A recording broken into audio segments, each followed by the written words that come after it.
So if fluoride is so bad for our children, our babies, what is it doing to our pets, our other babies, our other loved ones? It poisons them. In my documentary, Poisoned Horses, Kathy Justice talked about her prize broodmares. A broodmare will drink 30 gallons of water when it's nursing, and her broodmares were the ones that became poisoned first, and because they were drinking fluoridated tap water, and that it also poisoned her dogs. So it poisons everything it comes in contact with, whether it's a dog or a parakeet or a horse. And that the horses were proven to be poisoned by a veterinarian pathologist, Leonard Kruk at the Cornell University. She sent bones from 3 different horses. One was hers and 2 were other people's that were drinking the same water. And what he did is he analyzed the amount of fluoride in the bone, and he sliced the bone up, and he did histological examination of it. And you don't have to be a rocket scientist. You can look at this and see clearly this is abnormal bone, and the only thing it causes it to look like that's fluoride. And the conclusion, published in the peer-reviewed scientific literature, was these horses were fluoride poisoned.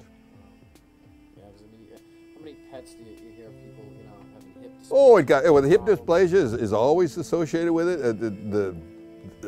The big thing that they found, which is, you hear about the dogs going crazy and eating the baby and stuff like that.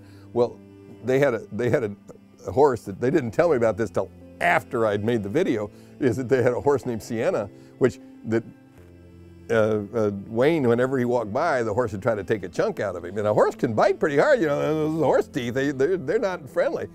And Sienna turned from a mean horse trying to bite him to a lover in the space of less than a year when they took the fluoride away. And they've had this horse for a decade, but it went from a mean horse to a friendly horse, and another horse did the same.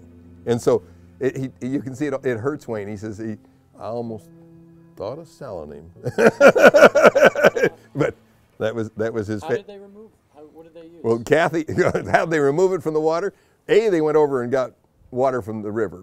They got one of the farmers that would give them their allotment from the river. And B, Kathy put together a bunch of citizens who went down and made the liars tell their lies, and then they stood up and showed the lie. Is it the only way you can sell this is if you just believe the lie and then put your head down and say, well, yeah, they said it was okay. But if Kathy knew more about fluoride than the promoters, and she educated, they had meeting after meeting with more than 100 people attending in a town of 6,000, so that's pretty good. And so when the water board began to consider this after they'd heard the lies, and then they were confronting. Okay, you say this, how about that? You say this, how about that?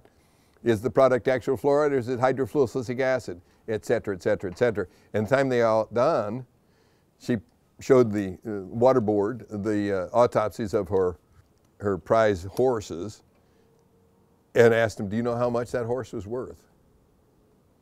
And they said, no, don't know. And she says, I buy them for $30,000, I sell them for $500,000 after they've won all the shows. And you've killed 4 of them.